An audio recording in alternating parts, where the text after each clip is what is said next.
Hello, my young friends. Hope all of you are good and fine. आज मी मानसी तुमच्या सर्वांचे स्वागत करते आपल्या आजच्या इंग्लिशच्या या सेशनमध्ये. आज आपण आपला जो चॅप्टर आहे ग्रेट सायंटिस्ट ह्यालाच कंटिन्यू करू आणि पाहू की मायकल फॅराडे यांच्या जीवनात पुढे काय झालं आणि कशा प्रकारे त्यांनी आपल्या इतक्या जितक्याही कठीणाई आल्या कसं सगळ्यांना फेस केलं आणि सगळ्यांना सामना केला. चला वाचूया आपण ग्रेट सायंटिस्ट.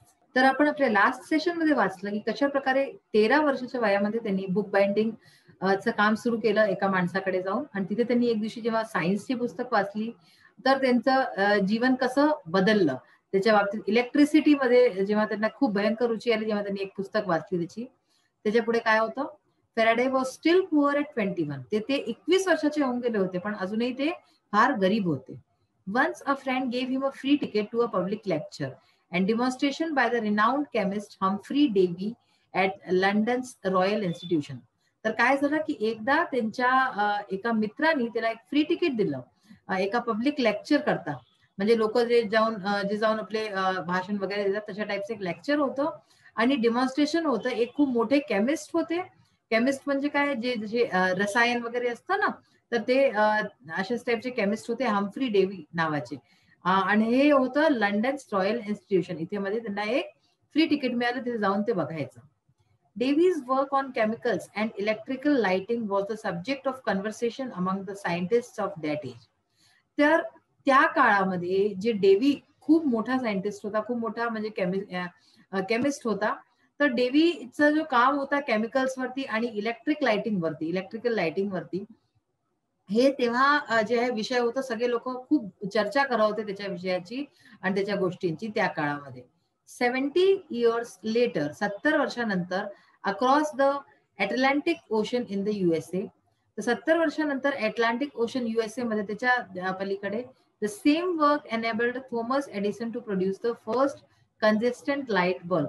तर 70 वर्षानंतर जे आहे थॉमस एडिसन, तुम्हाला माहिती थॉमस एल्वा एडिसन यांनी बल्बचा आविष्कार केला होता. तर याच जे ह्यांनी डेव्हीनी केलं त्यालाच पुढे घेऊन जाऊन आणि ह्यांनी हे लाईट बल्बची जे आहे आविष्कार केला होता. That day in 1812 Faraday was spellbound by Davy's lecture. तर त्या दिवशी 1812 मध्ये जेव्हा यांनी त्याचं लेक्चर ऐकलं डेव्हीचं, तर ते अगदी स्पेलबाउंड होऊन गेलं. म्हणजे अगदी ऐकतच राहिले असं झालं. त्यांना असं वाटलं की मी ऐकतच राहू. He kept talking, he kept taking notes about the mysterious force of electric fluid. तर ते जे आहे ते पूर्ण वेळा जे आहे नोट्स घेत राहिले, लिहत राहिले ते जे काही बोलत होते डेव्ही त्याबद्दल. मिस्टिरियस फोर्स म्हणजे की मिस्टिरियस म्हणजे काय असतं की जे गुपित असतं, अशा टाईपची फोर्स जी इलेक्ट्रिक फ्लुइडची असते. इलेक्ट्रिसिटीमध्ये एक प्रकारची फ्लुइड वाहते ना, काही असं लिक्विड टाईपचं असतं. लिक्विड म्हणजे असं ओलं नाही, पण म्हणजे तशा टाईपचं काहीतरी असतं. तर त्याच्यावरती त्यांचं लेक्चर होतं, ते नोट्स घेत गेले. He was so engrossed in the lecture that he forgot to applaud with the rest of the crowd.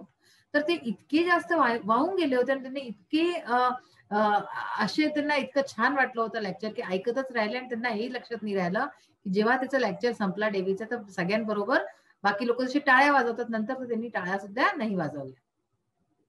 When he went back, his notes were so comprehensive that he bound them into a book, meaning to gift it to Davy someday. तर जेव्हा ते परत आले, त्यांनी जे notes लिहिले होते, जे खूप छान नोट्स होते, तर त्यांनी काय केलं, त्यांना बाइंडिंगचं काम येत होतं, त्यांनी सगळं बाइंड केलं आणि त्यांनी सुचलं की मी एक दिवशी हे डेव्हीला गिफ्ट करेन. Faraday decided that day that he didn't just want to sell books. तर त्या दिवशी फॅराडेनी जे आहे निर्णय घेतला की मी फक्त पुस्तकाच नाही विकेन.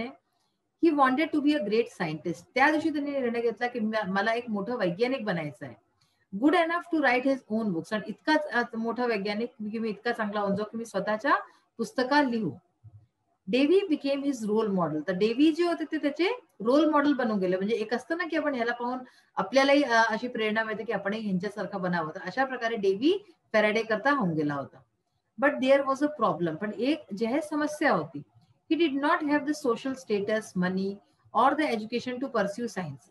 तर ती समस्या काय होती की त्यांचं न तर एक जे सोशल स्टेटस असतं, सामाजिक एक स्तर असतं ना, की लोक ज्याला पाहून अगदी म्हणजे काम देतात किंवा काही असतं, तेही नव्हतं. पैसेही नव्हते त्यांच्याजवळ आणि पढाई पण नव्हती. त्यांचा अभ्यासही पूर्ण झालेला नव्हता. To pursue a science. तर ते सायन्स पुढे वाचण्याकरता त्यांच्याजवळ या तिन्ही मधनं काही पण वस्तू नव्हती. Faraday thought it would be wonderful if Dewey became his mentor. तर त्यांनी सोचलं, फॅराडेनी सोचलं की खूप छान होईल जर डेव्ही स्वतः माझे मेंटर बनून जातील आणि ते मला काही शिकवतील या फील्डमध्ये. But Davy did not agree initially. पण डेव्हीनी सुरुवातीला मना करून दिलं. डेव्हीनी या गोष्टी करता म्हणजे जे आहे अगदीच साफ मना करून दिला. Faraday was not dejected, he just kept trying. पण फॅराडे जे आहे तो जे आहे डिजेक्ट नाही झाला, म्हणजे तो निराश नाही झाला आणि तो प्रयत्न करत राहिला. Destiny had a strange plan in store for him. तर जो भाग्य होतं त्याचं एक जे आहे वेगळंच प्लॅन होता त्यांच्याकरता. A few years later a chemical explosion happened inside Davy's lab. तर काही वर्षानंतर जे आहे एक केमिकल एक्सप्लोजन झालं डेव्हीच्या लॅबच्या. त्यांचा जो एक्सपेरिमेंट जिथे करत होते, प्रयोग करत होते, तिथे एक एक्सप्लोजन झाला. केमिकल्स मध्ये जर आपण जराची पण चूक होईल तर एक्सप्लोजन व्हायची भीती असते. तर अशा प्रकारचं एक एक्सप्लोजन झाला and he was temporarily blinded. तर ते जे आहे टेम्पररी टाइम करता म्हणजे थोड्या वेळा करता ते ब्लाइंड होऊन गेले होते, म्हणजे आंधळे होऊन गेले होते, त्यांना काही दिसत नव्हतं. आता काय झालं, he now needed an assistant with an excellent memory to help him. आता त्यांना एका असिस्टंटची गरज होती ज्याची की मेमोरी खूप चांगली असे, एकदम एक्सलंट असे, जो की त्यांचं जे आहे अशा प्रकारे मदत करू शकेल. अशा प्रकारचा एक माणूस त्यांना हवा होता.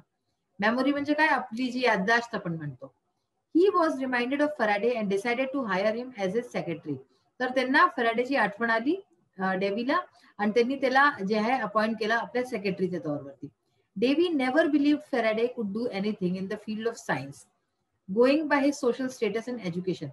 तर त्यांच्या सोशल स्टेटसला बघून आणि त्यांच्या अभ्यासाला बघून, पढाईला बघून डेव्ही त्यांच्यावरती बिलकुलच विश्वास नव्हता करत. बिलकुल बिलीव्ह नव्हतं तिला फॅराडे वरती की तो काही करू शकतो, काही पण सायन्सच्या फील्डमध्ये, विज्ञानच्या फील्डमध्ये काही पण करू शकतो, अशी त्यांना उमेद बिलकुल पण नव्हती. He therefore dismissed Faraday's aspirations and advised him to stick to book binding. आणि म्हणून त्यांनी काय केलं की त्यांनी जे आहे त्याला खूप एक असताना हतोत्साहित केलं आणि म्हटलं की तू याच्यात काही नाही करू शकत आणि तू बुक बाइंडिंगच काम कर, तेच तुझ्याकरता उचित आहे. But Faraday was relentless. Faraday जो होता तो काय होता, रिलेंटलेस होता. म्हणजे तो अगदीच आशावादी होता एक तो. आणि त्याला कोणत्याही गोष्टीशी तो हे नव्हता करत की हो असंच होऊन जाईल, निराश बिलकुल नव्हता होत. He worked day and night and learned as much as he could about Davy's experiments. तर त्यांनी दिवसनरात्र काम केलं आणि जितकं शिकू शकत होता तो तेवढं डेव्हीच्या एक्सपेरिमेंट्सच्या बारेमध्ये, प्रयोगच्या बारेमध्ये शिकला तो. Soon Faraday became indispensable to Davy and was promoted to his lab assistant. तर लवकरच काय झालं की त्यांनी इतक्या लवकर सगळं काम चटपट शिकून घेतलं आणि फटाफट करू लागला तो की तो डेव्हीच्या वेगळा नव्हता होऊ शकत. आणि आता काय झालं, तो त्याला लॅब असिस्टंट या कामावरती ठेवलं गेलं. This was his first step towards a scientific career. तर हा त्याचा सायंटिफिक कॅरियरचा हा पहिला स्टेप होता, म्हणजे की विज्ञानच्या दिशेमध्ये हा पहिला त्याचा पाऊल होता. Though much of his job now was cleaning labs, at least he got to see some of Davy's leading experiments.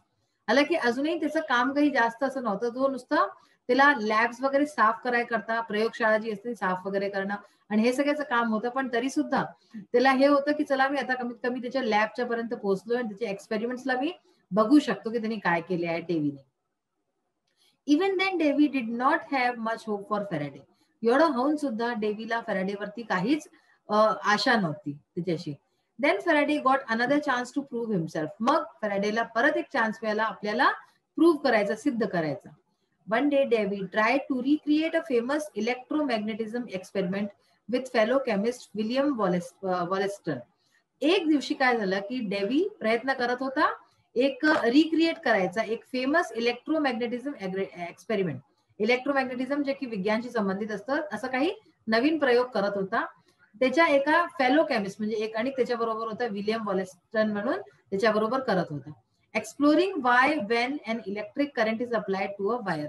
आणि हे लोक एक्सप्लोर करायचं, जाण्याचा प्रयत्न करत होते की कसं केव्हा जे आहे एक इलेक्ट्रिक करंट जातं एका वायर मधनं. It causes that wire to behave like a magnet. आणि ते जे आहे एक वायरला मॅग्नेट सारखं म्हणजे ते चिपकून जातं वायर, तिला असं बिहेव करायला का मजबूर करतं. हे सगळ्या गोष्टींवरती त्यांचा एक एक्सपेरिमेंट चालला होता. Obviously, the forces were connected, but nobody had figured out how to make it happen continuously. तर त्याचे फोर्सेस होते ते कनेक्टेड होते. तारा तुम्ही बघा, जर तुम्ही कधी पाहिला असेल जे विजेचे तार असतात ते कनेक्टेड असतात. बट नोबडी हॅड फिगर्ड, कोणी पण हे फिगर आउट नव्हतं केलं की त्याला कंटिन्युअसली कसं करायचं. Davy believed that if he could find out why it happened and controlled it, there could be many practical applications of the force. So डेव्हीला हा विश्वास होता की जर तो ह्या आपल्या एक्सपेरिमेंट मध्ये सफल होऊन जाय तर काही खूप सारे आपण तो गोष्टी करू शकतो. But he was unable to figure it out and was frustrated. पण तो हे करू नव्हता पावत आणि म्हणून त्याला फ्रस्ट्रेशन होत होतं, निराशा होत होती. He then tease Faraday. मग त्यांनी फेराडेला एक दिवशी टीज केला, asking him to try his hand at it after he was done cleaning the lab. आणि तो त्याला टीज करून म्हणाला, चिडवून म्हणाला की तू जेव्हा लॅब साफ कर मग ह्याचाही प्रयत्न कर की तू करू शकतोस का. So we will read the next part of the chapter in our next session. आता आपण जे आहे काही जे साईड क्वेश्चन्स वगैरे आहेत, इंग्लिश वर्कशॉप हे बघूया. फर्स्ट ऑफ ऑल बघा, व्हॉट इज मिनिंग ऑफ. इथे काही 3 वाजता दिलेले आहेत, फ्रेजेस आहेत, वर्ड्स आहेत. हे आपण आपल्या तुमचे जे साईड वाले जे क्वेश्चन्स असतात हे सगळं त्यातनं घेतलेले आहेत आपण. तर बघा, मिनिंग आपल्याला जाणायचं आहे. Reading became his obsession. आपण हे सेंटेन्स वाचला होता. याचा अर्थ काय, Faraday's mind was completely filled with thoughts of reading. म्हणजे त्याचा जो माइंड होता पूर्णतया पढायचा, वाचायच्या विचारांनी भरलेलं होतं. And he did not think of anything else other than reading. तर वाचायच्या व्यतिरिक्त त्याला काहीच सुचत नव्हतं. हे होतं ह्याचा अर्थ. मग आहे electricity became a life long fascination. याचा काय अर्थ झाला, electricity became Faraday's very strong attraction. त्याला ह्याच्याशी फार जास्त आकर्षण होऊन गेलं होतं इलेक्ट्रिसिटीशी जेव्हा त्यांनी ती पुस्तक वाचली. Lasting all through his life. जे की पूर्ण जीवनभर त्याच्याबरोबर चाललं. मेंटॉर. मेंटॉर हा एक शब्द येईल पुढे. an expert who advises and helps less experienced person. जसं की जो कोणत्या फील्डमध्ये ज्याला कमी अनुभव असतो त्याला एक जेव्हा मेंटर मिळतं तर तो त्या फील्डमध्ये आणि चांगलं करू शकतो. तर मेंटर कोण असतो, जो ट्रेन करतो आपल्याहून कमी शिकलेल्या पडलेल्या किंवा ज्याला कमी येतं त्याला, अशा माणसाला, अनएक्सपिरियन्स पर्सनला तो असतो मेंटर. आता बघा इंग्लिश वर्कशॉप. ठीक आहे ना. सो फर्स्ट क्वेश्चन आहे, right what is implied in the following sentences. इथे काही सेंटेन्सेस दिले, त्यांचं ऍक्च्युअल मिनिंग, इम्प्लाइड मिनिंग काय आहे. But few know his inspirational life story, which is all about courage and fighting against the odds. ठीक आहे ना. So what does it tell you about Faraday's life? तर हे line वाचून तुम्हाला फॅराडेच्या life बद्दल काय समजण्यात येत आहे. Faraday was born in a poverty stricken family. तो एक गरीब परिवारात पैदा झाला. Suffered from a speech defect as a child. आणि त्याला एक स्पीच डिफेक्ट होतं जेव्हा लहान होता तो. Had to start working at the age of 13. 13 वर्षाच्या वयापासून काम करावं लागलं. Poor Faraday had to struggle hard against all odds because he had no social status. त्याला खूप जास्त जे आहे समाजात संघर्ष करावा लागला, कारण की सोशल स्टेटस नव्हता, पैसे नव्हते, and no education. Even then he toiled hard. तरी सुद्धा त्यांनी खूप मेहनत केली आणि achieved a great success after all his difficulties. आणि सफलता प्राप्त केली किती पण मुश्किलोचा सामना करून. Even then Davy did not have much hope for Faraday. म्हणजे की फेराडेला तरी सुद्धा त्याच्यावरती काही आशा नव्हती. What do the words even then suggest. तर हे इवन देन जे लिहिलं ह्याचा अर्थ इथे काय येतो. Faraday wanted to be a great scientist. तो एक महान सायंटिस्ट बनना चाहत होता. But Davy dismissed all his aspirations in the field of science. पण डेव्हीने त्याला खूप डिस्करेज केलं नेहमी सायन्सच्या फील्डमध्ये. He made Faraday his secretary, then his lab assistant. पहिले त्यांनी सेक्रेटरी बनवलं, मग लॅब असिस्टंट बनवलं. Faraday work day and night and learn about Davy's experiments. त्यांनी डेव्हीच्या एक्सपेरिमेंटच्या बाबतीत खूप काही शिकलं. Even after doing such hard work and getting knowledge and experience, Davy was not hopeful about Faraday's scientific career. एवढं केल्यानंतर सुद्धा डेव्हीला त्याच्यावरती विश्वास नव्हता की इतका तो हार्डवर्क करतोय, इतकं त्याला ज्ञान आहे, बिना फॉर्मल एज्युकेशन घेता, तरी सुद्धा त्याच्यावरती विश्वास नव्हता फेराडेवरती डेव्हीला. आणि because of his social status and education. फक्त त्याचा स्टेटस नव्हता आणि एज्युकेशन नव्हता फॉर्मल म्हणून. People started telling Davy that of all his discoveries, the best was Faraday himself. तर लोक जे आहे नंतर डेव्हीला म्हणू लागले की तुझे जितक्याही डिस्कव्हरीज आहेत त्याच्यात सगळ्यात चांगला कोणचा आहे तर फेराडे ही डिस्कव्हरी आहे.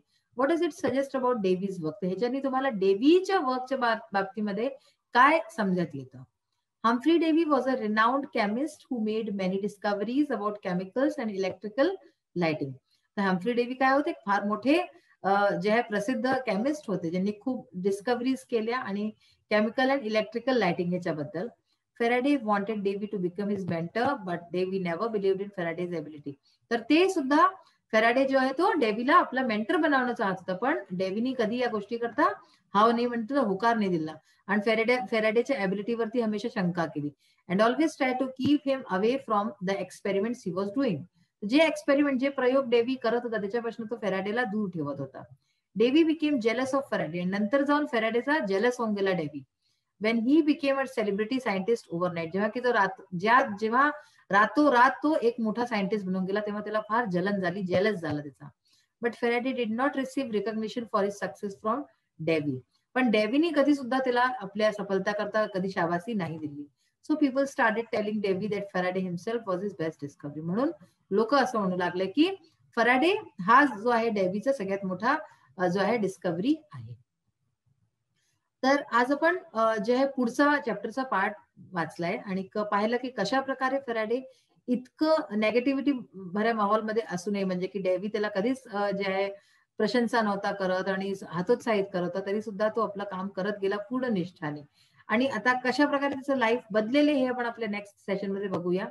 जितकेही आपले इंग्लिश वर्कशॉप आणि सगळे आपले आहेत वर्ड मिनिंग वगैरे, ते तुम्ही नीट प्रकारे बघा आणि समजायचा प्रयत्न करा. आजचा सेशन आपला इथेच फिनिश होतो. नेक्स्ट सेशन मध्ये परत भेटूया.